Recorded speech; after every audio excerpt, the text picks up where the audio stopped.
আসসালামু আলাইকুম। শুরু করছি রৌদ্রময় বালুচর গল্পের ৬ নম্বর পর্ব। লেখিকা প্রিয়সিনী। রোহান আর জিনিয়া পাশাপাশি হাঁটছে, কিন্তু কেউ কারোর সাথে কথা বলছে না। তাদের মাঝে চলছে গভীর নীরবতা। জাহেদ জেরিনের হাত ধরে রোহানদের সামনে হাঁটছে। রোহান বারবার তার চাঁদ সুন্দরীকে আর চোখে দেখছে। ভালোবাসার মানুষকে লুকিয়ে দেখার মজাই আলাদা। রোহান জিনিয়াকে লক্ষ্য করছে। সে টিফিন ক্যারিয়ারটা একবার এ হাত তো একবার ও হাত, একটানা অনেকটা সময় টিফিন ক্যারিয়ার বহন করায় হয়তো হাতে ব্যথা করছে তার। কষ্ট করবে, তারপরে মুখ ফুটে তাকে বলবে না এই মেয়ে। তাই রোহান নিজে নীরবতা ভেঙে বলে, ওইটা আমার হাতে দাও। জিনিয়া হাঁটার তালে থাকায় রোহানের কথা ভালো করে লক্ষ্য করেনি, শুধু বুঝতে পেরেছে রোহান তাকে কিছু বলেছে। তাই না বোঝার মতো করে বলে, কি কিছু বলেছেন আপনি? বলেছি। ওই টিফিন ক্যারিয়ারটা আমার হাতে দাও। না থাক, আমি পারবো নিতে। বেশি পাকামো করো না, দাও ওইটা আমার কাছে। জিনিয়া আর কথা না বাড়িয়ে টিফিন ক্যারিয়ারটা রোহানকে দিয়ে দেয়। কিছু সময় পর তারা সবাই বাড়িতে পৌঁছে যায়। বাড়ির ভিতরে এসে রোহান গলা ছেড়ে ডাক দেয় আরমানকে। আরমান, এই আরমান। রোহানের এমন গলা ছেড়ে ডাক শুনে আরমান বুঝতে পারে তারা চলে এসেছে। কিন্তু এমন ছাড়ের মতো চেঁচানোর কি আছে? তারা যে রাষ্ট্র উদ্ধার করে এসেছে তার সিগন্যাল দিচ্ছে মনে হচ্ছে আরমানের কাছে। আরমান না খেয়ে শুয়েছিল এতক্ষণ। বেড থেকে উঠে চলে আসে রুমের বাহিরে। ভ্রুকুসকে তাকায় সবার দিকে। রোহান আর জাহেদের হাতে এগুলো কি? এগুলো কি জানার জন্য রোহানকে জিজ্ঞেস করে, এগুলো কি তোদের হাতে? যাওয়ার সময় তো খালি হাতে গেলি, এখন ভরা হাতে ফিরলি কিভাবে? রাস্তায় বসে আবার ভিক্ষা করিসনি তো তোরা দুইটা? ভিক্ষে করে এনেছি তোর জন্য খাবার। নে ধর। টিফিন ক্যারিয়ারটা আরমানের দিকে এগিয়ে দিয়ে বলে রোহান, খাবার মানে? জাহেদ এবার কিছুটা ব্যঙ্গ করে বলে, হ্যাঁ খাবার। আমাদের তো আর তোমার মতো না হওয়া শ্বশুর বাড়ি নেই যে খাবার দিবে। জাহেদের কথায় পাত্তা দিল না আরমান। রোহানের দিকে প্রশ্নসূচক দৃষ্টিতে তাকায়। আরে ভাই, এগুলো তো শাশুড়ি পাঠিয়েছে, মানে যারা রাম্মু। বলল রোহান, এই খাবারগুলো আমার জন্য পাঠিয়েছে, কিন্তু তিনি তো আমায় চিনেন না ঠিক করে। শুধু একবার শুনেছি আমাদের সাথে বড় ভাইও আছে। তুমি তো আমাদের সাথে যাওনি, তাই আন্টি তোমার জন্য খাবার পাঠিয়েছে। কি ভালো শাশুড়ি তোমার। জামাই না হওয়ার আগে কেমন জামাইকে আদর করছে, বলল জাহেদ। রোহান আর জাহেদ এর মুখ থেকে বারবার শাশুড়ি ডাক শোনাটা বুঝতে পারলো না জিনিয়া। এগুলো তো যারা আম্মু পাঠিয়েছে, তাহলে ওরা শাশুড়ি বলছে কেন? মাথায় কিছু ঢুকছে না তার। বিষয়টা খোলাসা করে জানার জন্য জেরিনকে রুমে পাঠিয়ে দেয় জিনিয়া। রাতে অনেক হয়েছে, তাই যেন গিয়ে ঘুমিয়ে পড়ে। আচ্ছা, তোমরা বারবার শাশুড়ি বলছো কেন? এগুলো তো যারা আম্মু পাঠিয়েছে। জিনিয়ার প্রশ্ন শুনে জাহেদ বলে, হ্যাঁ সেটাই তো বলছি। যারা আম্মু তো শাশুড়ি হয় ভাইয়ার, আর যারা আমাদের ভাবি। বিস্তারিত দৃষ্টিতে তাকায় জিনিয়া জাহেদের দিকে। এসব কি বলছে তার ভাই? বড় ভাইয়া কবে যারাকে পছন্দ করে সে তো কিছু জানে না। সব যারা তাদের ভাবি হয়ে গেল আর সে জানতেই পারলো না। ছানা বড় হয়ে যাওয়া চোখ নিয়ে জাহেদের দিকে তাকিয়ে জানতে চায়, যারা আমাদের ভাবি হলো কবে? আর অনেকদিন আগে। তুই অনেক দেরি করে ফেলেছিস জানতে। চুপ চেট। জিনিয়া এবার আরমানকে উদ্দেশ্য করে বলে, ভাইয়া কিন্তু যারাকে ভাবি বেশ পছন্দ হয়েছে। ভাইয়া আমার কিন্তু যারাকে ভাবি হিসেবে বেশ পছন্দ হয়েছে। বোনের কথায় কোনো প্রতিউত্তর করলো না আরমান, শুধু বিনিময়ে মুচকি একটা হাসি দিল। রাত 11টা প্রায়। 3 বান্ধবী মিলে শুয়ে বসে গল্প করছে। গল্পের মেন বিষয় হলো জাহেদ কেন ফিহাকে ধন্যবাদ দিল। এই নিয়ে ফিহার মাথা নষ্ট করে ফেলছে মিম আর যারা। ফিহাও কোনো কথা না বলে পেরে উঠছে না তাদের সাথে। ফিহা যদি কিছু বলেও ওইটাতে চেপ ধরে ওকেও পচাচ্ছে। তাদের কথোপকথনের মাঝখানে ফোন বেজে ওঠে। কার ফোন বাজে দেখার জন্য 3জন মোবাইল হাতে নেয়। দেখে যারার ফোন বাজছে। যারা ফোনের স্ক্রিনে তাকিয়ে হ্যাং হয়ে যায়। তাকে এত রাতে এই শয়তান লোকটা কেন ফোন করছে? ফোন ধরছে না সে, শুধু তাকিয়ে থাকে। যারা ফোন রিসিভ করেছে না দেখে ফিহা যারাকে হালকা ধাক্কা দিয়ে বলে, এই জানু কলটা রিসিভ কর, বারবার কেটে যাচ্ছে তো। জানু তুই এমনভাবে মোবাইল স্ক্রিনে তাকিয়ে আছিস কেন? কে কল করেছে তোকে? জানতে চাইল মিম। যারা তাদের দুইজনের দিকে ফোনটা বাড়িয়ে দিয়ে বলে, ও ও ও- ওই ওই শয়তান লোকটা ফোন করেছে। যারার কথা বুঝলো না দুইজন। তাই ফিহা বলে, কার কথা বলছিস তুই? কোন শয়তান লোক? ও ওই ওই আরমান খান, মানে জিনিয়াপুর বড় ভাই। অবাক হয়ে বলে মিম। যারার কথায় ফিহা হঠাৎ উত্তেজিত হয়ে বলে, তাড়াতাড়ি কলটা রিসিভ কর জানু। দেখ কোনো বিপদ হলো না তো আবার ওদের। ফিহার এমন উত্তেজিত হয়ে যাওয়াটা বিরক্ত মনে হলো মিমের কাছে। বিপদ হলে আরো আগেই ফোন দিত নিশ্চয়ই। তারা তো সেই 9টার দিকে বাড়ি চলে গেছে। তাই কপাল কুঁচকে ফিহার দিকে তাকিয়ে বলে, তুই এত উত্তেজিত হচ্ছিস কেন? ফিহা ঘাবড়ে গিয়ে আমতা আমতা করে বলে, না আমি কেন উত্তেজিত হব? যারা কলটা রিসিভ করে দেখ কি বলে ভাইয়া। কলটা বাজতে বাজতে কেটে গেল। এবার যারা হাঁপ ছেড়ে বাঁচলো। তার আর ওই শয়তান লোকটার সাথে কথা বলতে হবে না। কিন্তু ভাবনাকে ভুল প্রমাণ করে আবারও ফোন বেজে ওঠে। যারা মনে মনে ভাবে, উফ, আবার এই শয়তান লোকটা হঠাৎ কেন ফোন দিল?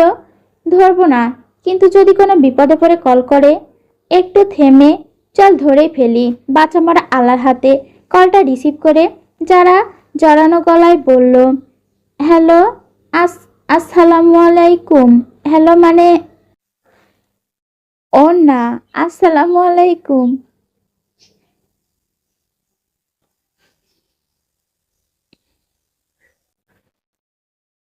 যারার এমন সালাম দেওয়া শুনে আরমান হতবুদ্ধ হয়ে যায়। আর ওদিকে যারা সালাম শুনে পাশে থাকা মিমার ফিহা হঠাৎ করে চমকে ওঠে। যারা কেমন ভাবে সালাম দিতে শুনে মিমার ফিহা হাসতে হাসতে গড়াগড়ি খাচ্ছে। ফিহা কোনো রকম হাসিটা দমিয়ে রেখে বলে, জানু, এই সালামটা কোন দেশ থেকে শিখে আসলি তুই? মিমও ফিহার সাথে তাল মিলিয়ে বলে, হ্যাঁ, ওর সালাম শুনে আমাদেরই এই অবস্থা, তাহলে ভাব আরমান ভাইয়ার কি অবস্থা হবে। মিম কাঁধ নামিয়ে নাড়িয়ে বলে, আমার মনে হয় এই আরমান ভাই আমাদের জানুর সালাম শুনে হতভম্ব হয়ে গেছে। ফিহা হাসতে হাসতে বলে, আসলে জানুর ভুল সালাম শুনে আমাদেরই কেমন খিটমিট করছে। যারা কনফিউজ আর একটু লজ্জিত মুখে হাত দিয়ে গাল ঢেকে বলল। তার গলা কাঁপতে লাগলো আর চোখ ছোট করে নিচে নামিয়ে নিল। আমি তো ভালো করেই সালাম দিতে চেয়েছিলাম, তাহলে এমন ভুল হলো কিভাবে? আল্লাহ, কি লজ্জা। মনে মনে কথাগুলো ভাবে যারা। যারার ভুল সালাম শুনে আরমান কথা বলতে যেন ভুলে গেছে। এ হাফ ইঞ্চির মেয়ে, একে তো ভুল সালাম দিয়েছে, আবার কথাও বলছে না। বোবা হয়ে গেল না তো আবার? নীরবতা ভেঙে আরমান বলে, হ্যালো, হ্যালো, শুনতে পাচ্ছ হাফ ইঞ্চির মেয়ে? যারা মৃদু কণ্ঠে বলে, জি জি জি জি শুনতে পাচ্ছি। এই বিখ্যাত সালাম দেওয়া কার কাছ থেকে শিখিয়েছো তো তুমি?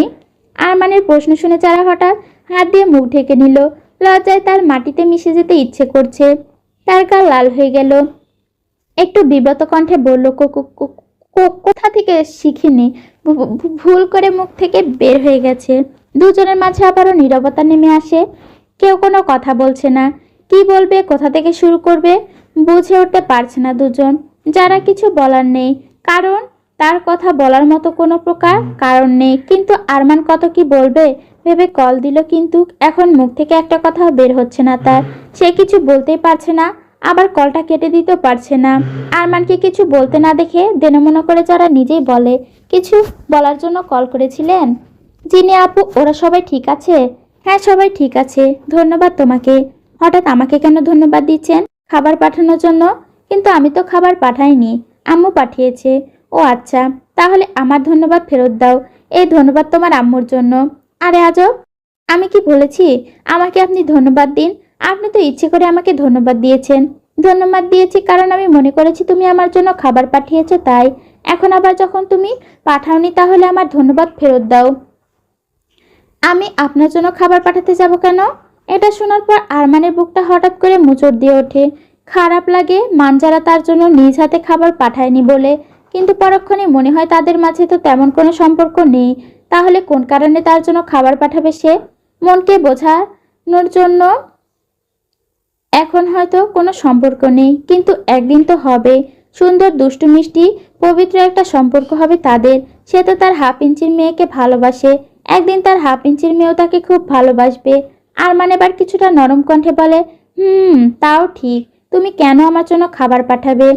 আরমানের কণ্ঠ নরম হলেও কেমন যেন কাঁপা কাঁপা শোনালো। আর এমন কথায় খারাপ লেগেছে লোকটার। কিন্তু এটা তো ঠিক, সে কেন খাবার পাঠাবে তার জন্য? নিজের বলা কথা এখন নিজেরই খারাপ লাগছে যারার। কিন্তু তার তো কিছু করার নেই এখানে। যা সত্যি তাই বলেছে, তাই কথা প্রসঙ্গ পাল্টাতে যারা বলে, আমি একটু ব্যস্ত আছি, আপনি কি আর কিছু বলতে চান? ব্যস্ততার কথা শুনে আরমানের কপালে ভাঁজ পড়ে। এত রাতে তার কিসের ব্যস্ততা থাকতে পারে আবার? সে কি তাহলে অন্য কাউকে পছন্দ করে? তার সাথে কথা বলবে বলে এখন তাকে ব্যস্ততা দেখাচ্ছে। মনে কৌতূহল নিয়ে জিজ্ঞেস করে আরমান, এত রাতে কিসের ব্যস্ততা তোমার? এখন কি বলবে সে? বাঁচার জন্য মিথ্যে বলল, এখন আবার ফেঁসে গেল। লোকটা তাকে এত ঝেড়ে করছে কেন সেটাই বুঝতে পারছে না যারা। শুকনো ঢোক গিলে আবারও মিথ্যা বলার প্রস্তুতি নিচ্ছে। আমতা আমতা করে বলে, ও ও ওই পড়ছিলাম, তাই ব্যস্ত আছি। রাত 11টার সময় পড়াশোনা করার এমন তীব্র ইচ্ছে হয়েছে, সেটা সন্ধ্যায় কোথায় ছিল? আবারও শুকনো একটা ঢোক গিলে এক মুহূর্তে সময় থেমে যায়। বুক ধড়ফড় করছে, কিন্তু ঠোঁটে শুকিয়ে কাঠ। কিন্তু কি বলবে? হঠাৎ করে মাথায় আসে জিনিয়াদের কথা। কণ্ঠে আত্মবিশ্বাস নিয়ে বলে, সন্ধ্যার সময় তো জিনিয়া আপুরা ছিল, তাই পড়তে পারিনি। তোমার এত পড়াশোনা করে কি হবে? আমি তো বলছি না আমার বউকে বিসিএস পিএইচডি বা নভোচারী হতে হবে। আমার বউ শুধু আমাকে আর আমার বাচ্চাদের সামলাতে পারলেই হবে। আর মানে কথা শুনে যারা বোকা বনে গেল। সে তো তার কথা বলেছিল, তাহলে এই লোকটা তার বইয়ের কথা বলছে কেন? সে তার বউকে কতটুকু পড়াশোনা করাবে সেটা তাকে বলার কি আছে? যারা কিছুটা রাগান্বিত ভঙ্গিতে বলল, আমি আমার কথা বলছি, আপনার বইয়ের কথা নয়। আরমান ঠাট্টার ও সন্দেহের ভঙ্গিতে বলে, আমি তো তাই বলছি, আমার বউকে এত পড়াশোনা করাবো না আমি। আরমানের কথা এবার সত্যি যারার মাথায় ঢুকলো না। বোকার মতো প্রশ্ন করে, মানে? মানে হচ্ছে তোমার এত পড়াশোনা করতে হবে না, আমার বইরা তো না পড়লেও হবে। আরমানের কথা বুঝতে না পেরে আবারও বোকার মতো প্রশ্ন করে, মানে বুঝতে পারছি না আপনার কথা। দেখতে যেমন ছোট মোটো হাফ ইঞ্চি, ব্রেনটাও তেমন তার থেকে হাফ ইঞ্চি ছোট। মনে মনে কথাগুলো বলে যারাকে আরমান। রাত অনেক হয়েছে, তাই কথা না বাড়িয়ে বলে, মানে কিছু না, মাথা মোটা। কাল কলেজ ছুটির পর বটগাছতলায় দাঁড়াবে, তোমার সাথে কথা আছে আমার। আর এখন বই খাতা রেখে ঘুমাও। গুড নাইট বলে কলটা কেটে দিল আরমান, যারাকে কোনো কথা বলার সুযোগ না দিয়ে। মিম আর ফিহা এতটা সময় যারার দিকে একধানে তাকিয়েছিল। কি সুন্দর করে তার বান্ধবী কথা বলছে, আবার মিথ্যা বলেও ধরা পড়তে পড়তে বেসেছে। বান্ধবীর এমন অবস্থা থেকে মিম আর ফিহা হেসে আটখানা। ফিহা এবং যারা আর মিমকে ঠেস দিয়ে বলে, একটা ধন্যবাদ দিয়ে আমাকে, কি কত মজা নিলি দুইজন। আর এখন গুড নাইট, কাল বটগাছতলায় দাঁড়াবে, কথা আছে। এসব কি? যারা লজ্জাও পাচ্ছে আবার রাগও লাগছে। হুট করে এসে তাকে লজ্জায় ফেলে চলে গেল শয়তান লোকটা। যারা লজ্জা পেয়েও তা প্রকাশ করলো না। মেয়েকে রাগ দেখিয়ে বলে, সব কিছু না, এখন ঘুমা, অনেক রাত হয়েছে। আমাদের জানু কেমন অন্য সুরে গান গাইছে, কার কথা মেনে আমাদের ঘুমাতে বলছিস জানো? গুড নাইট, গুড নাইট ভ্রু নাচিয়ে জিজ্ঞেস করে মিম। যারা এবার সত্যি অনেক লজ্জায় পড়ে যায়। না চাইতেও মিমের কথায় উত্তর না দিয়ে কাঁথা মুড়িয়ে দিয়ে শুয়ে পড়ে। কলেজ শেষ হতেই মিম, যারা আর ফিহা প্রতিদিনের মতো গাড়ি নিয়ে নদীর ঘাটে পৌঁছালো। ওদের বাড়ি নদীর ওই পারে, তাই নৌকা পার হতে হয়। গরমে দুপুর, নদীর ঠান্ডা হাওয়া মন ভালো করে দেয়। নৌকা এখন ঘাটে এসে পৌঁছায়নি। হঠাৎ ফিহার চোখ পড়ল এক পরিচিত মুখের দিকে, জাহেদ। আজকে যে তার জাহেদ খানের সাথে দেখা হয়ে যাবে, তা কিছুটা অপ্রত্যাশিত। জাহেদ একটু দ্বিধা নিয়ে ফিহার দিকে এগিয়ে এলো। একটু কথা বলতে পারি তোমার সাথে, আলাদা করে? জাহেদের কণ্ঠে ছিল একরকম সংযত আত্মবিশ্বাস। মিমার যারা দুজনে ফিহার দিকে তাকালো প্রশ্নবোধক চোখে। ফিহার মুখে হালকা বিস্ময়, তবে সে হেসে মিমার যারাকে বলল, তোরা একটু ওই পাশে দাঁড়া, আমি আসছি।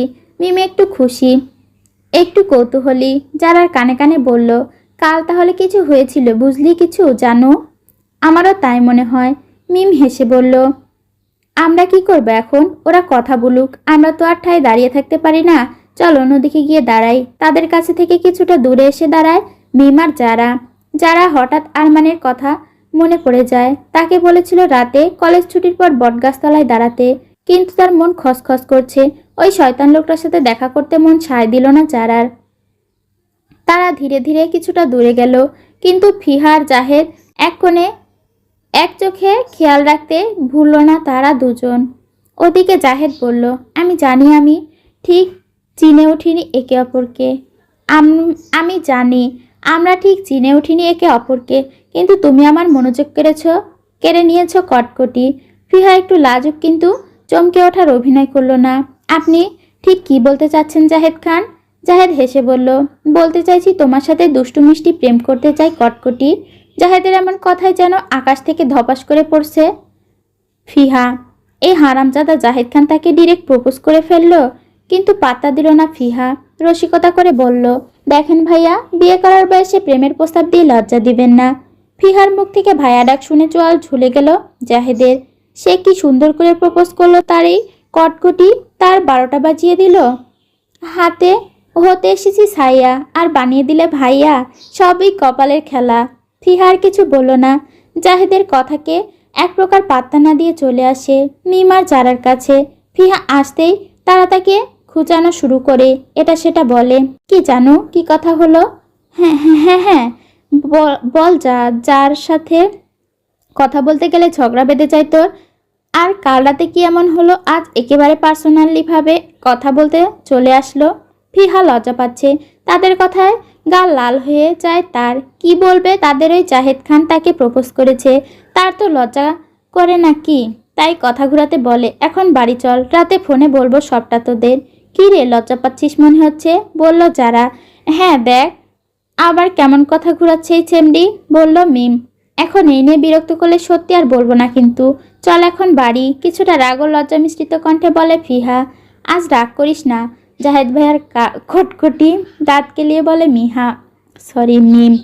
মিমের দিকে চোখ পাকিয়ে তাকায় ফিহা।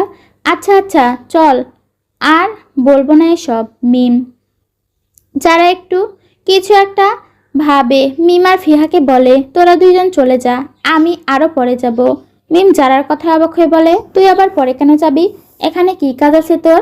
ফিহা এবার সুযোগ বুঝে যারার মজা উড়িয়ে বলে, আরে বুঝলি না তুই, গুড নাইট বলেছে বট গাছতলায় দাঁড়াতে, তাই তো পরে যাবে। ও আচ্ছা, আমি তো ভুলেই গিয়েছিলাম। চল তাহলে আমরা চলে যাই, এখানে থেকে আমাদের আর কোনো কাজ নেই ভাই। তাই বলে চলে যায় সেখান থেকে মিম আর ফিহা। বটগাছটা বিশাল, অনেক পুরনো, তার ডালপাতার কালের যত্ন, শিকড়ের গভীর ইতিহাস এমন লোকমুখে শোনা যায়। এই গাছের নিচে অনেক প্রেম শুরু হয়েছে, আবার অনেকে এখানে ভালোবাসার শেষ দেখেছে। আজ দুপুরে তীব্র রোদে বটগাছটা যেন নিজের বিশাল ছায়া দিয়ে আশ্রয় দিয়েছে যারাকে। তার চোখে ক্লান্তি, তবু এক ধরনের শান্ত ধৈর্য। তার কেন যেন মন বলছে, যারা তুই একবার অপেক্ষা করে যা ওই লোকটার সাথে। সে চুপচাপ দাঁড়িয়ে বারবার মোবাইল স্ক্রিনে তাকায়, সময় দেখে 2টা থেকে এখানে দাঁড়িয়ে আছে, এখন 3:39 বাজে। লোকটা তো বলেছিল তাকে কলেজ ছুটির পর বটগাছের নিচে দাঁড়ানোর জন্য, তাহলে এখনো আসছে না কেন? আরও কিছু সময় অপেক্ষা করে মোবাইল স্ক্রিনে সময় দেখলো 4:10 বাজে। যারা একাই দাঁড়িয়ে আছে সেই পুরনো বটগাছটার নিচে। তার মন কত বারণ করলো, যারা তোর দাঁড়ানোর দরকার নেই, লোকটার সাথে তোর কোনো সম্পর্ক নেই, কোনো কারণে লোকটার কথা মেনে তুই দাঁড়াবি, কলে হয় লোকটা তোর। কিন্তু যারা মনকে শক্ত করে নিজেই বোঝ নেয়, হয়তো আমার অপেক্ষা করার প্রয়োজন। মনের কথা না শুনে অপেক্ষা করছে আরমানের জন্য। ঘড়ির কাঁটা যেন আজ শুধু যারার জন্যই চলে। হয়তো একসময় বিশ্বাস করেছিল আরমান আসবে, যদিও অবশ্যই আসবে। সে ব্যস্ত মানুষ, যদিও আসতে দেরি হবে, তাকে যখন বলেছে দাঁড়াতে তখন আসবে। কিন্তু অনেকটা সময় যাওয়ার পর যখন আরমান আসে না, তখন যারার বুকের ভেতর শব্দহীন এক ধাক্কা লাগে। তখন বিশ্বাস নিজে নিজেই কাছে প্রশ্ন তোলে। হাওয়া বইছে ধীরে ধীরে, আর যারা নিজের ঠোঁট চেপে ধরে যাতে চোখের জল মুখে না নেমে আসে। সে চুপচাপ উঠে দাঁড়ায়, অপেক্ষা করতে হাঁটা ধরে বাড়ির দিকে ফিরে আসে। আর হেঁটে যেতে যেতে ভাবে, আরমানের বলা কথা, তোমার সাথে কথা আছে, অপেক্ষা করবে আমার জন্য। এই কথাটা আছে, শব্দটা যারার মনে গেঁথে গিয়েছিল। হয়তো একটু ভরসায় মানুষটাকে অনেকখানি নরম করে দেয়। আরমান না আসায় যারার অনেক কষ্ট হচ্ছে, কেন কষ্ট হচ্ছে তা সে জানে না। আগে কখনো তার সাথে এমনটা হয়নি। চোখের কোণে এসে অশ্রু মজা করে যারার। মনে মনে ভাবে, আমি তো আর ইচ্ছে করে অপেক্ষা করতে চাইনি, ওই শয়তান লোকটার কথা মতো এসেছিলাম আমি। আমাকে অপেক্ষায় রেখে ওই শয়তান লোকটা আসলো না, আর কখনো ওই লোকটার কথা শুনবো না আমি, কথা বলবো না আর ওই শয়তান লোকটার সাথে, ফোনও ধরবো না। যারা অজানা অভিমান জন্ম নিল আরমানের প্রতি। আবারও ভাবে লোকটাকে, যার সাথে সে অভিমান করবে লোকটা তো তার কেউ হয় না, অভিমান করে লাভ কি তার? এমন হাজারটা ভাবনা মাথায় নিয়ে বাড়ি চলে আসে যারা। শরীর ক্লান্ত, মন ভালো না, সব মিলিয়ে মাথাটা চিনচিনে ব্যথা করছে। এই ব্যথা দীর্ঘস্থায়ী হতে দেওয়া যাবে না। একটা লম্বা গোসল দরকার ক্লান্তি দূর করার জন্য। তাই গোসল করার জন্য চলে যায়, ফ্রেশ হয়ে এসে ড্রয়িং রুমে বসে। কিন্তু আজ আর টিভি অন করলো না। মার্জিয়া বেগম লক্ষ্য করছেন কলেজ থেকে আসার পর থেকে যারার মুখটা ফ্যাকাশে হয়ে আছে, চোখ দুটো লাল, মুখে কোনো কথা নেই, চুপচাপ হয়ে আছে আজ। অন্যদিন তো এসে জোহানের খোঁজ করে, তাহলে আজ কি হলো? বাড়িতে ফিরতে দেরি করে। মেয়ের মন খারাপ মার্জিয়া বেগম তো তার দূর থেকে বুঝতে পারলেন। তিনি ধীরে ধীরে এগিয়ে এসে জারার পাশে বসলেন, কাঁধে হাত রাখলেন স্নেহ ভরে। কি হয়েছে মা, এমন মন খারাপ কেন? আর আজ কলেজ থেকে আসতে এত দেরি হলো কেন? যারা প্রথমে কিছু বলল না, কি বা বলবে সে, কিন্তু মায়ের কোমল কণ্ঠে কিছুটা সান্ত্বনা পেয়ে যেন চোখে জল জমে ওঠে। মার্জিয়া বেগম মেয়েকে নিজের বুকে টেনে নিলেন, সান্ত্বনা দেওয়ার জন্য বললেন, দেখ মা, আমি জানি না তোর মন খারাপ কেন। তুই এখন বড় হচ্ছিস, হাজারটা বাধা আসবে, মানুষ নানা কথা বলবে, রাস্তায় বখাটে ছেলেরা খারাপ ইঙ্গিত করবে, তাই বলে নিজেকে দুর্বল ভাবা চলবে না।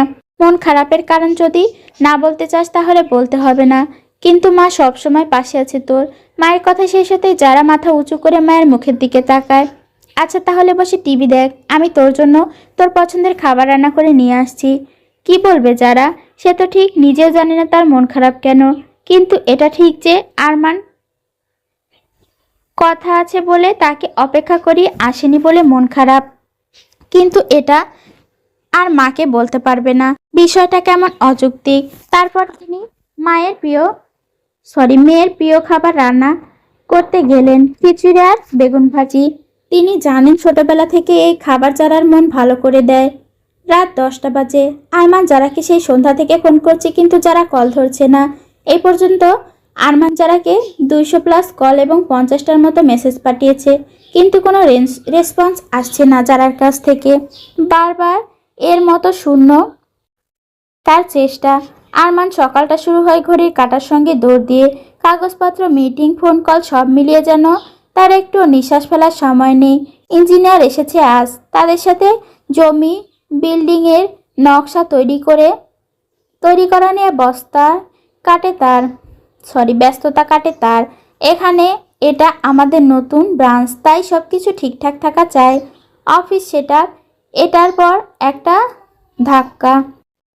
এই ব্যস্ততার মধ্যে কোথাও এক কোণে জমে আছে অপরাধবোধ। যারাকে বলা কথা মনে পড়ে তার, এতবার কল মেসেজ দেওয়ার, যখন যারা কোনো প্রতিক্রিয়া দেখাচ্ছে না, আরমান বুঝতে পারে যারার মন খারাপ হবে নাই বা কেন। তার জন্য মেয়েটা কতটা সময় ধরে অপেক্ষা করেছে। সব কাজ কমপ্লিট করে 5টার দিকে আরমান বটগাছতলায় আসে, কিন্তু যারাকে পায়নি সে। তাই ঘাটে থাকে দোকানদারকে জিজ্ঞেস করে জানতে পরে যারা প্রায় 2 ঘন্টার মতো তার জন্য অপেক্ষা করেছে। আরমান আবারও মোবাইলটা হাতে নিয়ে কল করে যারাকে, শেষ চেষ্টা যাকে বলে। এই কলটা রিসিভ না করলে কাল মজা বোঝাবে সে 1/2 ইঞ্চির মেয়েকে। আরমানের শেষ চেষ্টাটা বিফলে যায়নি। কলটা এবার রিসিভ করে যারা, তাই সময় ব্যয় না করে তাড়াতাড়ি করে বলে, হ্যালো।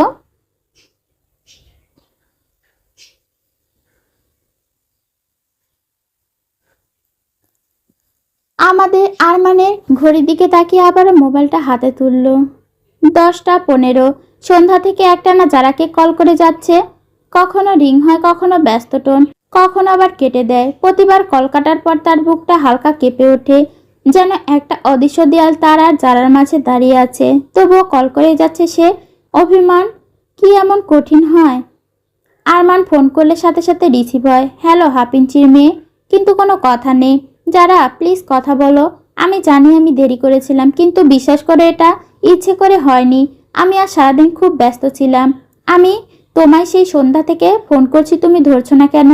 আমার রাগ হচ্ছিল, আবার ভয়ও করছিল খুব। আরমান আবারও বলল, সরি 1/2 ইঞ্চির মেয়ে, অনেকগুলো সরি তোমায়। এমনটা হবে না, সত্যি বলছি। যারা কিছু বলছে না, শুধু মোবাইল কানে ধরে আছে। লোকটা তাকে এভাবে কৈফিয়ত দিবে, সরি বলবে, এতগুলো কল মেসেজ করবে সে আশা করেনি। সে লোকটার পরিচিত বা আপন কেউ না হলে সে ফোন না করে বা ফোন না ধরায় এমন অস্থির হচ্ছে কেন? তুমি চুপ থাকলে আমি কিভাবে বুঝবো তুমি আমার ওপর কতটা অভিমান করেছো? এবার হালকা একটা নিঃশ্বাস ফেলে, সে কি সত্যি আরমানের ওপর অভিমান করেছে? কিন্তু তার তো অভিমান করা শোভা পায় না। আরমানের কথা মতো আসেনি বলে তো তার কষ্ট পাওয়ার কথা না। তার সাথে তো লোকটার কোনো সম্পর্ক নেই। লোকটা একবার বলা কথা, সে কেন দাঁড়াতে গেল? সে চাইলে নাও দাঁড়াতে পারতো। আর এতক্ষণ ওর কল বা মেসেজের উত্তর না করে রেগে থাকার মানে কি? সে আরমানের ওপর অভিমান করা? তুমি আমার ওপর খুব রাগ করে আছো, তাই না? আরমান তপ্ত নিঃশ্বাস ফেলে আবারও বলে, সরি বলছি তো আমি। তাহলে কথা বলছো না কেন, হাফ ইঞ্চির মেয়ে? যারা কোনো সারা শব্দ না পেয়ে রাগ উঠে যায় আরমানের। দাঁতে দাঁত খিচে ধমক দিয়ে বলে, কথা বলছিস না কেন বল? হঠাৎ করে যারা ফুপিয়ে কাঁদতে থাকে, সে কেন কাছে তা নিজেও জানে না। কিন্তু আরমান না আসায় সে কষ্ট পেয়েছে। যারা নাক টানতে টানতে অভিমানী কণ্ঠে বলে, আপনি কেন আসেননি? আমি কি নিজে বলেছি আপনার সাথে কথা আছে, নাকি আপনি বলেছিলেন? আমি তো ইচ্ছে করে দাঁড়াতে চাইনি। জানেন আমি কত সময় ধরে দাঁড়িয়েছিলাম? রাস্তার মানুষজন আমার দিকে কিভাবে তাকিয়েছিল। কথা বলতে বলতে গলা কেঁপে ওঠে, নিঃশ্বাস ভারী হয়ে যাচ্ছে। তারপরে সে তার কথা না থামিয়ে বলতে থাকে, আপনি জানেন আমি আপনার কথা রাখতে শুধু অপেক্ষা করেছি। ভেবেছিলাম আমি না দাঁড়ালে আপনি কষ্ট পাবেন। ভেবেছিলাম কোনো জরুরি কথা বলবেন আপনি। আপনি আমার সাথে কথা বলবেন বলে আমাকে দাঁড়াতে বললেন, কিন্তু আপনি আর এলেন না। নিজে দোষ করে এখন আমাকে ধমকাচ্ছেন কেন, শয়তান লোক? আর মা স্তব্ধ। সে কখনো ভাবতে পারেনি তার না যাওয়া নিয়ে এতটা কষ্ট পাবে অভিমান করে হাফ ইঞ্চির মেয়ে।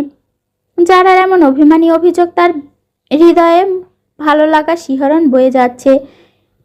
এই আনন্দ আরমানের মন চাচ্ছে একটা লুঙ্গি ডান্স দিতে। কি যে ভালো লাগছে তার। তার হাফ ইঞ্চির মেয়ে তার সাথে অভিমান করেছে, তার সাথে রাগ দেখাচ্ছে। সে তো এটাই চায়। ঠোঁট কামড়ে হেসে বলে, আমি কে? যার একবার বলা কথায় অপেক্ষা করবে। আমি কে? আমি না যাই কষ্ট পাবে, অভিমান করবে। আর মানে কথা শুনে চুপ হয়ে যায় যারা। শব্দটার মধ্যে কেঁপে কেঁপে বাজে, আমি কে? সত্যি তো লোকটা কে? সে কিছু বলে না, কোনো কথা ছাড়াই কল কেটে দেয়। চোখের পলকে হালকা কাঁপন, ঠোঁট শক্ত করে বন্ধ করে রাখে। আর মনের ভেতর তখন চলতে থাকে এক নীরব গভীর আবেগে ডুবে থাকা বাণী, আমি তো সত্যি জানি না এই মানুষটা কে। তবুও তার না আসায় বুকটা তো ভারী হয়ে গেল কেন? যারা চোখ মেলে তাকায় জানালার বাইরে চারটা, যেন আজ একটু বেশি বেশি ফাঁকা লাগছে। একটুখানি দম নিয়ে আবারও জিজ্ঞেস করে, বলত যারা, তুই কেন কষ্ট পেয়েছিস? অভিমান কেন করেছিস তুই লোকটার ওপর? লোকটা না আসায় বেককলের মতো কান্না করতে গেলি কেন? আমি নিজেকেই বুঝতে পারছি না আমি কষ্ট কেন পেলাম। একটু চুপ করে নিজেকে প্রশ্ন করে সে বলল, আমি কে? কিন্তু প্রশ্নটা তো আমার, সে কে হিসাব মেলাচ্ছে না, কিন্তু পারছে না, গোলমেল হয়ে যাচ্ছে। নিজেকে হাজারটা গালি দিচ্ছে। রাগে চুল ছিঁড়তে মন যাচ্ছে তার। রাগে দুঃখে নাক মুখ ঢেকে কাঁথা মুড়ি দিয়ে শুয়ে পড়ল। সকাল 8টা। হালকা রোদের মধ্যে ধোয়ার কুয়াশা ছড়িয়ে আরমান ঘাট থেকে কিছুটা দূরে দাঁড়িয়ে সিগারেট খাচ্ছিল। তার চোখে ক্লান্তি অথচ ঠোঁটে একরকম উচ্ছ্বাস হেসে থাকা। এই সময়ে কলেজগামী 3 বান্ধবী যারা মিমার ফিহা কলেজের উদ্দেশ্যে ঘাটের দিকে যাচ্ছে। যারা চোখ পড়েছিল আরমানের দিকে। আরমান যারার জন্যই দাঁড়িয়েছিল এখানে। যারাকে দেখে আরমান তার দিকে তাকিয়েছিল। আরমান লক্ষ্য করে যারা তার দিকে তাকিয়েও মুখ ফিরিয়ে নেয়। যারা আরমানকে দেখেও কিছু না দেখার ভঙ্গিতে মুখ ফিরিয়ে নেয়। ফিহার হাত শক্ত করে চেপে ধরে নৌকায় উঠে যায়। বাকিরাও তার সাথে তাল মিলিয়ে যায়। আরমান নিঃশব্দে ধোয়া ছেড়ে একটু হেসে ফেলে। বাপ রে, কি পরিমাণ রাগে আছে! লাইসেন্স পর আগে এমন রাগ দেখায়, লাইসেন্স পর কি করবি হাফ ইঞ্চির মেয়ে? মনে মনে বলে সে। দুপুর 12টা। যারাদের আরও 2টা ক্লাস আছে, তারপরেও ছুটি কলেজ। কিন্তু 3 বাটপার মিলে ক্লাস ফাঁকি দিয়ে ক্যান্টিনে বসে আছে। টেবিলে সিঙ্গারা, চপ, পেঁয়াজু, কোলা, সাথে কথার ঝুড়ি নিয়ে আড্ডায় মেতেছে তারা। মিম সিঙ্গারায় কামড় দিয়ে বলে, এটা বুঝি লাইভ? ক্লাস কামাই, ক্যান্টিনে সিঙ্গারা আর প্রেমের গরম খবর। যারা পেঁয়াজু মুখে পুরে বলে, তুই না খালি খাইতে আসিস, আগে ফিহার মুখে প্রেমের খবর শুন। আরে ভালো কথা মনে করেছিস তুই, জানো? এই ছেমডি, ক তাড়াতাড়ি, কাল জাহেদ ভাইয়া তোকে কি বলেছিল? ফিহা আস্তে করে লাজুক হেসে বলে, বলবো, কিন্তু হাসতে বা আমাকে নিয়ে মজা করবি না, বল। মিম চোখ সরু করে সিঙ্গারা নামিয়ে বলে, আরে ক সেরি, আমরা ভালো মানুষ, মজা নিতে পারি না। জানি কত ভালো মানুষ তোরা, বদ বেটি মানুষ। ফিহা মুখে লজ্জা লজ্জা ভাব নিয়ে বলে, জাহেদ খান আমাকে প্রপোজ করেছে কাল। ফিহার কথা শুনে মিমার যারা কোলাক গিলে ফেলতে গিয়ে কাশি উঠে যায়। কাশতে কাশতে মিম বলে, কি, জাহেদ ভাইয়া তোকে প্রপোজ করেছে? এটা হতে পারে না, তুই মিথ্যা বলছিস। যার সাথে কথা বলতে গেলে তুই ঝগড়া করিস, সে তোকে প্রপোজ করবে? দেখলি তাহলে সেদিন রাতে কিছু একটা হয়েছে। সন্দেহটা ঠিক ছিল আমাদের, বলল যারা। মিম এবার যারাকে চোখ টিপ দিয়ে বলে, চুরকে সম্মানহীন থেকে বাঁচাতে গিয়ে ধপাস করে প্রেমে পড়ে গেছে। বিষয়টা এমন হলো না, মানে তুই যারে ঝাড় দিস গালি দিয়া, সেই তোরে বলেছে ভালোবাসি ফিহা। এই হয়েছে নতুন লেভেলের প্রেমে পড়ার টেকনোলজি। ফিহা লাজুক গলায় বলে, জাহেদ খান আমার সাথে দুষ্টু মিষ্টি প্রেম করতে চায় বলে হাত দিয়ে ফিহা মুখ ঢেকে ফেলে লজ্জায়। মিম বলে, জানো, তোর প্রেম তো দেখতেছি ঝগড়া দিয়ে শুরু, সিঙ্গারা ফুয়ারা দিয়ে শেষ। ফিহা চোখ পাকিয়ে বলে, তোরা না, আমি কিছু ভাবিনি এখনো, কিন্তু কেমন যেন মনে হয় না দেখলে মিস করি ওরে। যারা পেপসি খেতে খেতে বলে, মিস করিস মানে ঝগড়ার অভাব ফিল করিস? এই তো সত্যি প্রেম। ফিহা হেসে বলে, তুমি আমায় নিয়ে মজা নিও না জানো, তুমি কিন্তু বটগাছ। Good night, good night. ফিহার কথায় যারা বিষম খেয়ে পেপসি মাথার তালুতে উঠে যায়। যারা নিজেই মাথায় চাপড় দিতে দিতে বলে, বাজে কথা বলবি না একদম, ওই শয়তান লোকটা কাল আসেনি, আমায় দাঁড় করিয়ে রেখেছে। মিম আফসোসের সুরে বলে, আহা আমার জানো, তাহলে কষ্ট পেয়েছিস বুঝি অনেক। থাক, কাল হয়নি তো কি হয়েছে, অন্যদিন হবে। যারা ভ্রুকুসকে তাকায় মিমের দিকে, সন্দেহভঙ্গিতে বলে, কি হওয়ার কথা বলছিস তুই? আরে জানো, দেখা করার কথা বলছি আমি, তুই অন্য কিছু ভাবলি নাকি আবার? ফিহা কথার মাঝে বলে ওঠে, দেখলি আমার জানোর কেমন কালামাইন, নেগেটিভ নেগেটিভ ভাবনা দুষ্টুর। ফিহার কথা শুনে যারা না চাইতেও হেসে দিল। তিনজন হো হো করে হেসে ওঠে। প্লেটে সিঙ্গারা শেষ, ঝালমুড়ি ভাগাভাগি, কিন্তু প্রেম আর পচানির রস অফুরন্ত। দুপুরে চড়া রোদে কলেজ থেকে ফিরছিল যারারা, গরমে হাঁপিয়ে উঠছে পুরো শরীর। কলেজ ড্রেস ঘামে ভিজে গেছে, শরীরে ক্লান্তি আর পিপাসা চোখে মুখে স্পষ্ট। রোদের তীব্রতা যেন তাদের প্রতিটি পদক্ষেপকে আরো ভারী করে দিচ্ছে। নদীর ঘাটে দুপুরের কড়া আলো পড়ছে চিকচিক করে, গাছের পাতার ফাঁক দিয়ে রোদের ঝিলিক নদী চলে পড়ছে। আরমান চুপচাপ দাঁড়িয়ে আছে, চোখে অস্থিরতা। হঠাৎ দূরে ধুলো উড়িয়ে হেঁটে আসছে যারা, গায়ে কলেজ ড্রেস ঘামে ভিজে গেছে, শরীরে গরমে ক্লান্ত, চোখে বিরক্তি ছায়া। কিন্তু আরমানের চোখ আটকে যায় এই জায়গায়। ড্রেসের ভেজা কাপড়ে হালকা লাল রঙা ইনারের আভাস স্পষ্ট হয়ে উঠেছে। আরমানের মুখ শক্ত হয়ে যায়, সে কিছু না বলে এগিয়ে আসে, এক ঝটকায় যারার হাত ধরে ফেলে। যারা চমকে ওঠে, আরে কি করছেনটা কি, এমন হাত ধরে টানছেন কেন? কোনো জবাব নেই, রাগে অভিমানে চোখ লাল। সে ধীরে ধীরে তাকে মাঠের দিকে টেনে নিয়ে যাচ্ছে, কেউ যেন না দেখে, যেন এই অস্থির অনুভূতিগুলো কোথাও গিয়ে ফেটে পড়ে। যারার মুখে অভিমান, কিন্তু চোখে এক ধরনের অচেনা অনুভব। ও কিছু বলে না, শুধু চুপচাপ হাঁটে। যারাকে নিয়ে সোজা মাঠের ভিতরে এসে বড় আম গাছের ছায়ার নিচে যারাকে দাঁড় করায় আরমান। যারা চমকে ওঠে, তাকায় আরমানের দিকে। আরমান চোখ লাল করে তার দিকে তাকিয়ে আছে। যারার গলায় হালকা কাঁপুনি দিয়ে বলে, কি কি কি হয়েছে? আপনি আপনি আমাকে এখানে নিয়ে এলেন কেন? আরমান একদম সামনে এসে দাঁড়ায়, তাকায় সরাসরি ওর পোশাকের দিকে। কলেজ ড্রেস ঘামে ভিজে গেছে, ভেতরে লাল ইনার স্পষ্ট দেখা যাচ্ছে। রাগে মাথা ফেটে যাচ্ছে তার। আরমান চোখ বড় করে তাকায় যারার দিকে, গলা নিচু কিন্তু তীব্র কণ্ঠে বলে, তুই বুঝোস না, তুই কি পরে পুরো কলেজ রাস্তা ঘুরে এসেছিস? যারা চুপ হয়ে যায়, কিন্তু আরমানের কথা বুঝলো না সে তো কলেজ ড্রেস পরে আছে, তাহলে এই লোকটা এত সমস্যা হচ্ছে কেন? আবার রাগ দেখাচ্ছে, তুই করে বলছে, মনে হচ্ছে আমি ওনার প্রেমিকা, উনি আমাকে শাসন করছে। এই লোকটাকে তার সাথে এমন করে কথা বলা, মনে মনে কথাগুলো বলে কিন্তু মুখে বলা সাহস হলো না, কারণ পুরুষ মানুষের রাগ ভয়ঙ্কর। তাই মাথা নিচু করে দাঁড়িয়ে আছে। আরমান যারা কেমন মাথা নিচু করে দাঁড়িয়ে থাকতে দেখে রাগে গলা উঁচিয়ে বলে, ইনার দেখা যাচ্ছে ইডিয়েট তোর, তাও আবার লাল। এতটাই যখন লাল পছন্দ, তাহলে ভালো করে ঢেকে আসলি না কেন? তুই কি জানিস না এগুলো ছেলেরা কিভাবে দেখে? যারা কেঁপে ওঠে আরমানের কথায়, ইনার, ও তো সত্যি আমার ইনার দেখে ফেলেছে, আর বলেও দিল। আমি আর মাথা তুলে তাকাতে পারছি না, শরীরটা যেন কেমন ঝিম ধরে গেছে, বুকটা ধকধক করছে। কেউ এইভাবে মেয়েদের পোশাক নিয়ে কথা বলে? কিন্তু আমি তো ইচ্ছে করে করিনি। আমি জানতাম না জামাটা এতটা ভিজে গেছে। লজ্জায় ভয়ে দুই চোখ পানি ঝাপসা হয়ে আসে যারার। এসব নিয়ে কোনো পুরুষ মানুষ তাকে বলবে তা সে কখনো ভাবতে পারেনি। আচ্ছা, এই লোকটা এত রাগ করলো কেন? আমি তো ওনার কেউ না, তাও কেন ওনার রাগে আমার চোখে পানি এসে গেল? আমি শুধু পালাতে চাই এখন, একা কোথাও, খুব দূরে, যেখানে কেউ আমাকে দেখবে না। নিজেকে ঘৃণা লাগছে, ওনাকে না, নিজেকেই। এবার যারার ভয় লজ্জা ও নিজের ভয়ার্ত কণ্ঠে বলে, আমি আমি তো খেয়াল করিনি, খুব গরম। আমি আরমান যারা দিকে আঙুল তুলে বলে, গরম? তাহলে চুপচাপ বাড়িতে বসে থাকতি তুই। কলেজে হিরোইন সাজতে গিয়েছিলি নাকি? সিনেমার সিন চলছিল সেখানে? যারার মাথা নিচু, ভয়ে লজ্জায় চুপ হয়ে যাচ্ছে। আরমান ঠোঁট কামড়ে রাগ চেপে নিয়ন্ত্রণ করে বলে, আমার চেহারার দিকে তাকা। সেটা আমি আমার তোমার চেহারার দিকে কেউ তাকাক, সেটা আমি চাই না। তুমি জানো আমি এসব সহ্য করতে পারি না। যারা চোখ নামিয়ে বলে, আপনি কে আমাকে এসব বলার? এক মুহূর্ত নীরবতা। আরমান হেসে কিন্তু চোখে রাগ নিয়ে যারাকে বলে, ঠিক, আমি কে? আমি কেউ না, কিন্তু এটুকু জানো, এই কেউ নাটাই তোমার জন্য একদিন কারো গলা ধরবে। আজ না হয় কাল, যাই হোক আজ। এফরন কই তোমার? এটা পরে আসলে তো এত বাজে দেখা তো না তোমায়। যারা চোখে জল টলমল করছিল এতক্ষণ, কিন্তু এখন নাকের জল চোখের জল এক করে কান্না করে বলে, আমি সত্যি বুঝতে পারিনি এত খারাপ দেখাবে আমায়।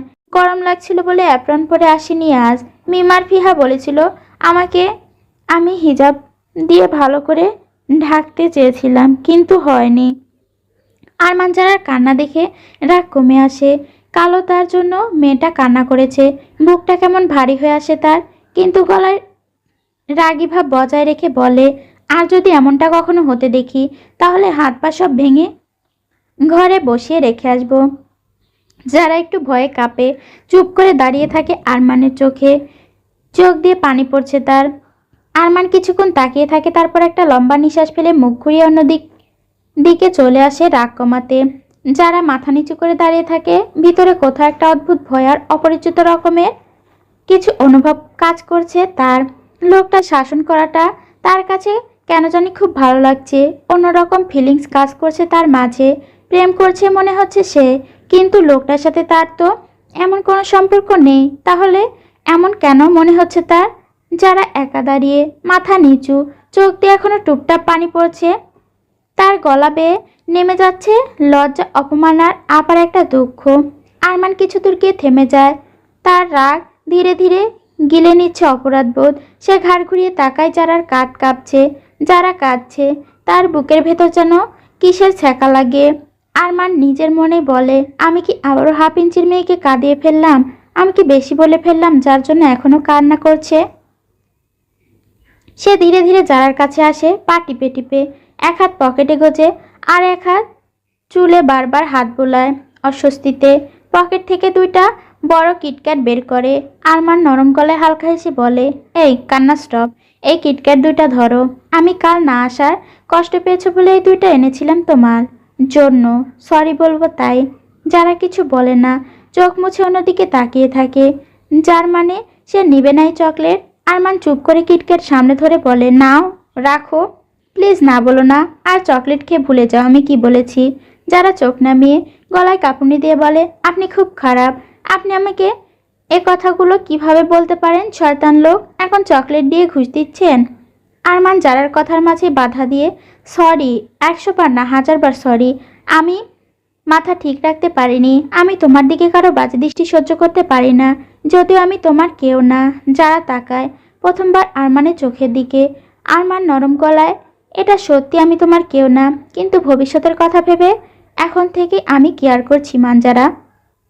এই কেয়ারটায় রাগ হয়ে গিয়েছিল, কিন্তু তোমাকে কাঁদতে দেখে নিজের ওপরই রাগ হচ্ছে এখন। প্লিজ ক্ষমা করো, আর এখন এই কিটক্যাট দুটো খাও। একটা নাম সরি, আরেকটার নাম মাফ করে দাও। আরমানের কথা শুনে বড় বড় চোখ করে তাকায় যারা। আরমান বাড়ি দেওয়া চকলেট দুটো নিয়ে বলে, ভবিষ্যতের কথা ভেবে মানে কি বলতে চাইছেন আপনি, বুঝিয়ে বলুন। আরমান যারার মাথায় আলতো করে চাপড় দিয়ে বলে, মানে কিছু না মাথা মোটা, এখন এই মাঠ দিয়ে সোজা বাড়িতে যাবে তুমি, মনে থাকবে।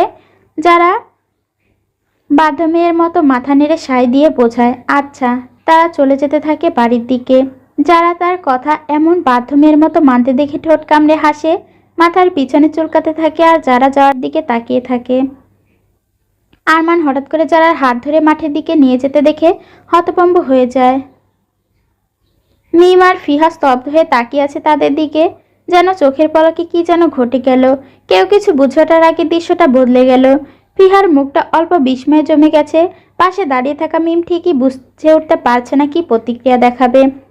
এই তখনই পেছন থেকে ভেসে আসে এক পরিচিত গলা। কটকটি, এখানে এমনভাবে স্ট্যাচু হয়ে দাঁড়িয়ে আছো কেন? ফিহা চমকে পিছনে তাকায়। জাহেদ তার ঠোঁটে হালকা বিদ্রুপ হাসি। ফিহা চোখ নামিয়ে ফেলে, গলাটা লাল হয়ে ওঠে লজ্জায়, হয়তো একটু রাগেও। আপনি এখানে কি করছেন জাহেদ খান? সে গম্ভীর স্বরে জিজ্ঞেস করে, কিন্তু গলায় কোনো দৃঢ়তা নেই। জাহেদ একটু কাছে এসে দাঁড়ায়, চোখে খুনসুটির ঝিলিক। এই জন্যই তো ভাবি তুমি শুধু দেখতে মিষ্টি, আচরণে একদম কটকটির মতো। আমার সাথে কথা বলতে গেলে তোমার মুখের নকশা বদলে যায়। ফিহা ঠোঁট কামড়া ধরে রাগে, বাজে লোক, কাল সুন্দর প্রপোজ করলো আর আজ এসে ঝগড়া করছে। কাল প্রপোজ অ্যাকসেপ্ট করিনি, আজ আবারও সুন্দর করে প্রপোজ করবে, তা না করে ঝগড়া করছে। জাহেদের দিকে চোখ পাকিয়ে তাকায় ফিহা, কিন্তু কিছু বলতে গিয়েও থেমে যায়। জাহেদ বুঝতে পারে ফিহা রেগে যাচ্ছে, তাই ফিহাকে আরও রাগিয়ে দিতে বলে, তুমি এভাবে চোখ বড় বড় করে তাকাও যেন আমাকে গিলে ফেলবে। ফিহা চোখ গোল করে রাগে টকবক করছে। হ্যাঁ, গিলেই ফেলবো আপনাকে। কেন ভয় পেলেন বুঝি? জাহেদ এবার একটু সামনে গিয়ে আসে, মুখটা একটু কাছে এনে বলে, আসলে তোমার ওই চোখ বড় বড় করে তাকানো দেখে ভয় পাওয়ার কথা, কিন্তু আমার শুধু হাসি পায়, কারণ তোমায় তখন কটকটির মতো লাগে দেখতে। ফিহার মুখটা লাল হয়ে যায়, রাগে, লজ্জা এবং একটুখানি অপমান বোধে। আপনি নিজেই খুব চালাক ভাবেন তাই না? ফিহা গর্জে ওঠে। জাহেদ হেসে বলে, না আমি চালাক না, আমি শুধু তোমার রাগ দেখার সুযোগ বুঝি, কারণ তখন তোমায় বেশি সুন্দর লাগে। সত্যি বলছি কটকটি। ফিহা মুখ ঘুরিয়ে নেয়। রাগ দেখাতে গিয়ে এখন লজ্জা করছে তার, কিন্তু চোখে লুকানো একটা ক্ষীণ হাসি ধরা পড়ে, যা সে নিজেও স্বীকার করে না। মিম একটু দূরে দাঁড়িয়ে সব দেখছিল। ফিহার আগে ফুটছে, আর জাহেদ একের পর এক কথা দিয়ে ওকে আরও রাগিয়ে তুলছে, কিন্তু তবু ওদের কথার ভেতর কিছু একটা ছিল, একটা অদ্ভুত টান, চোখে চোখে অসম্পূর্ণ ভাষা, ঠোঁটের কোণে চেপে রাখা হাসি। মিমের ভেতরে হালকা একটা দীর্ঘশ্বাস উঠে এলো। এরা দেখা হলেই যেখানে ঝগড়া শুরু করে, তাহলে সম্পর্ক ছড়াবে কি করে? এই দুজন তো যতই ঝগড়া করুক, মনে হয় কেউ কাউকে ছাড়তে পারবে না। এই রাগটাই তো আসল, তাদের ভালো লাগা থেকে ভালোবাসায় পরিণত হবে। কি অদ্ভুত কেমিস্ট্রি তাদের। তবে মিটিমিটি হাসে মিম। হঠাৎ ফিহা চোখ ঘুরিয়ে তাকায় মিমের দিকে। মিম তাড়াতাড়ি মুখ ঘুরিয়ে নেয়, যেন কিছুই দেখেনি, কিন্তু তার মনে তখন একটা কথাই ঘুরপাক খাচ্ছে, ভালোবাসা সত্যি হলে ঝগড়াগুলো বুঝি সুন্দর লাগে। ফিহা চলে আসে মিমের কাছে, এসে মিমের দিকে চোখ রাঙিয়ে তাকায়। হাসার অপরাধে মিমের গর্দান নেবে ফিহা। পিছন থেকে জাহেদ চেঁচিয়ে চেঁচিয়ে বলছে, এই ফিহা, তোমার ফোন নাম্বারটা দিয়ে যাও। সন্ধ্যার আলো নরম, বাতাসে হালকা একটা শীতলতা। দূর থেকে নামাজের আজানের ধ্বনি ভেসে আসছে। বারান্দার এক কোণে বসে আছে জিনিয়া, দৃষ্টি দূরে কোথাও, মনটা যেন আরেকটা সময় আটকে আছে। রোহান আস্তে পা ফেলে এসে দাঁড়ায়, কিছুক্ষণ চুপচাপ তাকিয়ে থাকে। রোহান নরম গলায় বলে, এখানে কি করছো চাঁদ সুন্দরী? জিনিয়া চমকে ওঠে না, ধীরে মাথা ঘুরিয়ে চেয়ে বলে, হালকা হাসি দিয়ে বলে, রোহান ভাই আপনি?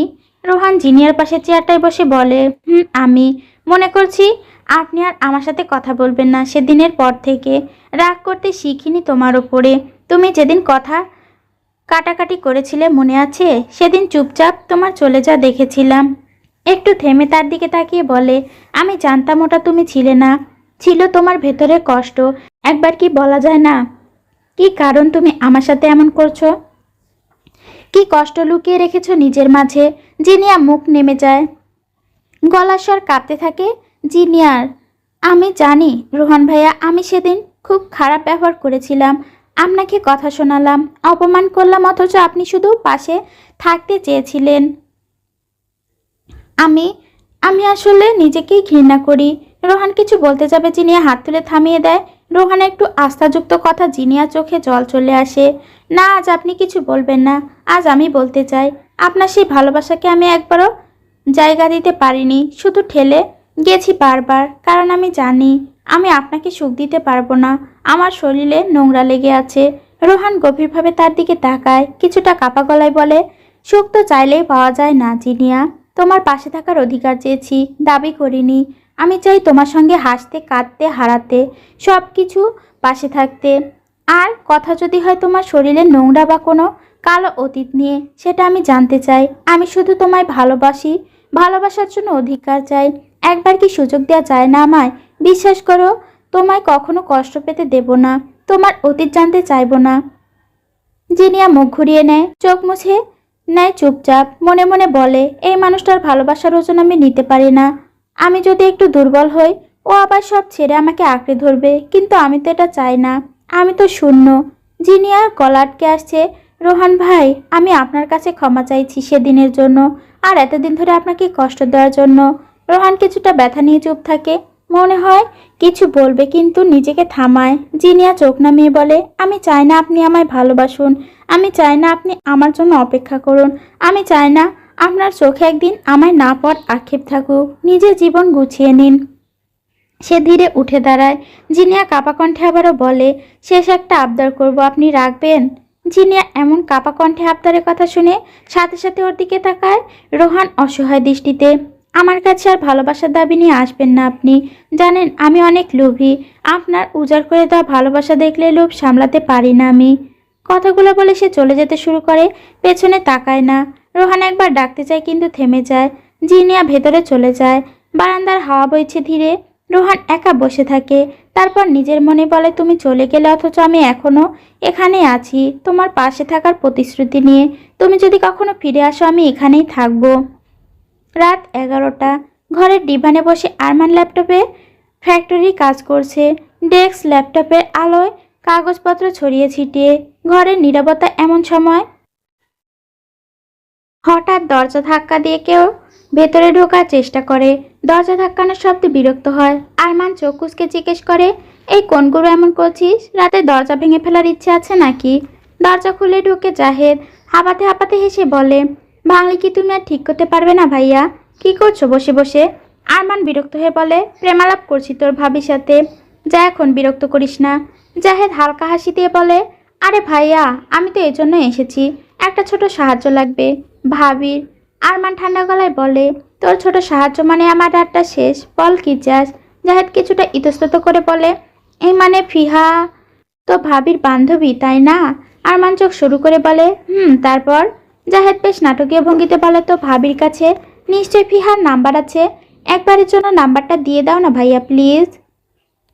আরমান সোজা হয়ে বসে, ঠান্ডা গলায় কিন্তু ভারী কণ্ঠে বলে, যেখানে বড় ভাইয়ের লাইন ঠিক হলো না, ভালো করে আমাকে সাহায্য করবি তা না করে নিজের লাইন ঠিক করতে এসেছিস আমার কাছে, গরু কোথাকার। জাহেদ হতবাক হয়ে বলে, না মানে আরমান, তোর ভাবির ফোন নাম্বার আমি কাউকে দিব না, সেটা ফিহার জন্য হোক বা অন্য কারোর জন্যে। জাহেদ আতকে ওঠে, নাটকীয় হাঁটু গেড়ে বসে বলে, ভাইয়া, আরে না না, এমন করো না। তুমি বোঝো না, ফিহা আমার জীবনে আমার প্রাণ, আমার নিঃশ্বাস। একবারের জন্য কথা বলতে চাই শুধু, প্লিজ ভাইয়া। আরমান বিরক্ত হয়ে পেছনে হেলে বসে। তারপর তোর এত প্রেম জন্ম হলো কবে থেকে? দুই একবার দেখে পাগল হয়ে গেলি? জাহেদ মুখে দুষ্টুমি রেশেনে বলে, তুমি অন্তত দুই একদিন দেখে ওই একরত্তি মেয়েকে আমাদের ভাবি বানিয়ে ফেলেছ। জাহেদের কথা শুনে আরমান একটু শয়তানি হেসে বলে, বেশি বকছিস তুই এখন, তাই নাম্বার পাবি না, যা ভাগ এখান থেকে গরু। জাহেদ দ্রুত আরমানের দুই হাত পা জড়িয়ে ধরে বলে, প্লিজ ভাইয়া, এমনটা করো না। তুমি শুধু একটা মেসেজ পাঠিয়ে বলো ফিহার নাম্বার দিতে। জাহেদ চায়, ব্যাস। আরমান একটু বিরক্ত হলেও ফোনটা তুলে নেয়।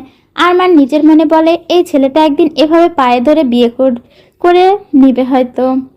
ফোনে ছোট মেসেজ পাঠায়, কিছুক্ষণ পর নাম্বার আসে, কিন্তু এতে আরমানের খুব রাগ হয় জারার প্রতি।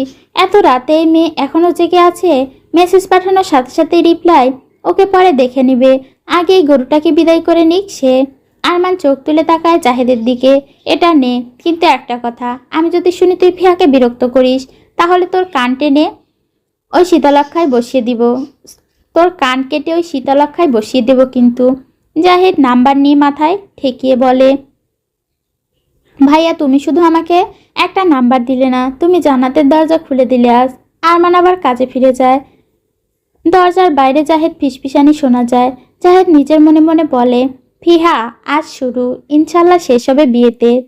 রাত 11:45। ফিহা ঘুমিয়ে আছে।